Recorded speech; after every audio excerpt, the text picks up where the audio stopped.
This mysterious case absolutely does not sit right with me. Someone knows something and has not come forward. On the 12th of July 2015, 18-year-old Tiffany and her parents attended a graduation party in New Jersey. At around 9 p.m, one of Tiffany's friends spoke to her parents and claimed that they were really annoyed because Tiffany had used their debit card without permission. Tiffany initially denied this to her friend, but then did admit this to her mum Diane a little bit later. At this point, they were all outside Tiffany's house, and Diane went inside to find her husband. When she returned outside of the house, Tiffany had vanished. Now, they were able to see Tiffany on the Deer cameras that they had outside the house. She appears to be walking down the driveway in her normal clothing and white headband. When they tried to find Tiffany, they actually made a terrifying discovery. Her phone was lying on the floor at the bottom of the driveway. Immediately, they knew something was wrong, as Tiffany never had her phone out of her sight.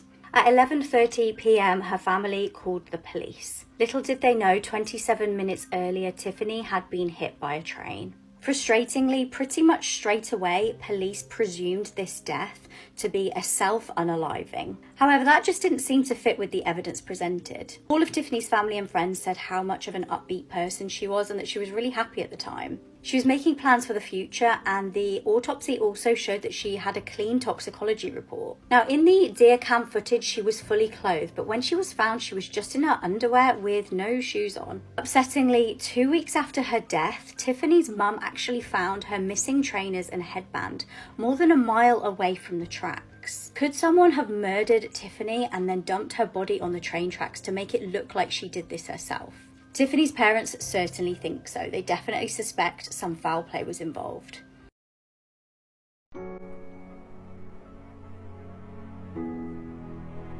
At age 18, Michelle Martingo was the all-American sweetheart. 6 days before Christmas, she went to the mall in her hometown of Cedar Rapids in Iowa. Michelle had parked her car in a dark corner in the car park. She did not really think twice about it and just went in to do her shopping. Now, actually, while she was at the mall, she bumped into her ex-boyfriend named Andy. Now, the pair did exchange pleasantries, then Michelle just went on with her business. When the mall was about to close, Michelle headed towards her car. She turned on the engine to warm up the car, and when she did that, she didn't lock her doors. At that very moment, someone opened her car and brutally stabbed her 29 times. Now, no money was stolen and she was not SA'd. At about 4 a.m. that evening, her body was discovered. Her family were rightfully devastated, and an investigation into her case was launched. Now, many in the town immediately suspected her ex-boyfriend, Andy. However, Andy's mother had provided him an alibi. She said he had made it back home by the time Michelle was attacked. However, many witnesses still thought he was somewhat involved. At the funeral, he had been acting hysterical, almost getting into the coffin with Michelle. The investigation would continue, and Andy would never be arrested. In fact, he would end up moving away and joining the Navy. And sadly, Michelle's case would go cold. However, in 2005, a detective named Doug Larson, who just so happened to have gone to school with Michelle, decided to reopen the case. And what he uncovered is truly chilling. Uploading part 2 now.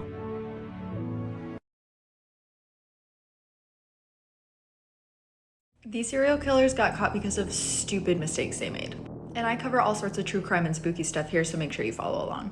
Dennis Rader was a prolific serial killer in Kansas from 1974 to 1991. He was called BTK, which stood for Bind, Torture, Kill, because that's what he liked to do. But he also liked to taunt the police. He would send the police letters signed BTK, which could not be traced back to his real identity. So in the early 2000s, he had been dormant for over 10 years, but he still liked to taunt the police. And the early 2000s also brought new technology for communicating. So BTK, being the mad genius he was, wrote a letter to police asking if he sent them a floppy disk, would they be able to trace it back to him? And the police answered this letter basically saying, no, we totally can't do that. So BTK sends the police a floppy disk, and there's metadata on this floppy disk that says the last edit was done by someone named Dennis at Christ Lutheran Church. And then a 10-second Google search showed police that Dennis Rader was the president of the council at Christ Lutheran Church. Afterwards, the police basically came out and said that if Dennis had just kept his mouth shut and kept murdering, they probably would have never caught him. Let me know if you want more of these, because there's some other idiots out there.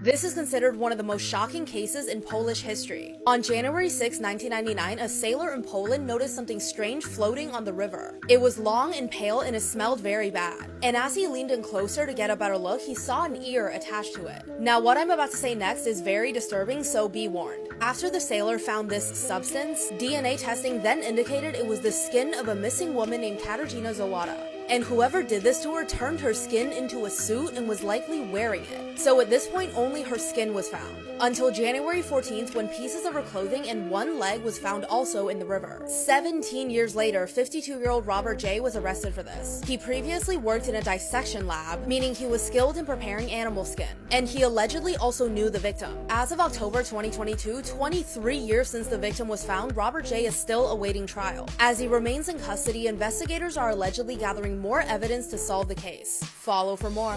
You might want to think twice before leaving your children alone in the backyard. At around 7 a.m. on January 15, 1974, a man was lurking around a Wichita, Kansas neighborhood. He tells himself, that's the house right there. It was a one-story bungalow. He walked to the backyard, looked around, and let himself in. The man very quickly ran to the phone and cut the phone lines before going back outside to wait. The man did not know who resided in that home, but all he knew was that he wanted to fulfill his sick, evil fantasies. As he stands against the wall, wondering what his next move would be, the back door opens. The man glances at a 9-year-old boy letting the dog out. Before the little boy could even close the door behind him, the man forces his way into the house. The boy was frazzled and scared. Standing before him was a man he'd never seen before, holding a gun. Seconds later, his mother and father walk into the kitchen. Then soon after that, his 11-year-old sister Josephine walks behind them. The man gazed at the young girl and he knew he had to have her. And he was going to do anything and everything to get what he wanted. So he tells the head of the household, the father, Joseph Otero Sr.,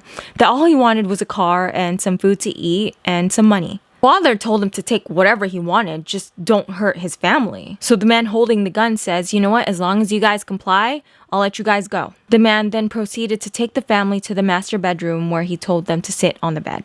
He tied them as he held them at gunpoint. This man was determined. As he stood there, he realized he didn't have a mask on. So at that point, he decided he didn't want to leave behind any witnesses. He then began to suffocate Joseph Otero Sr., the father, until he passed.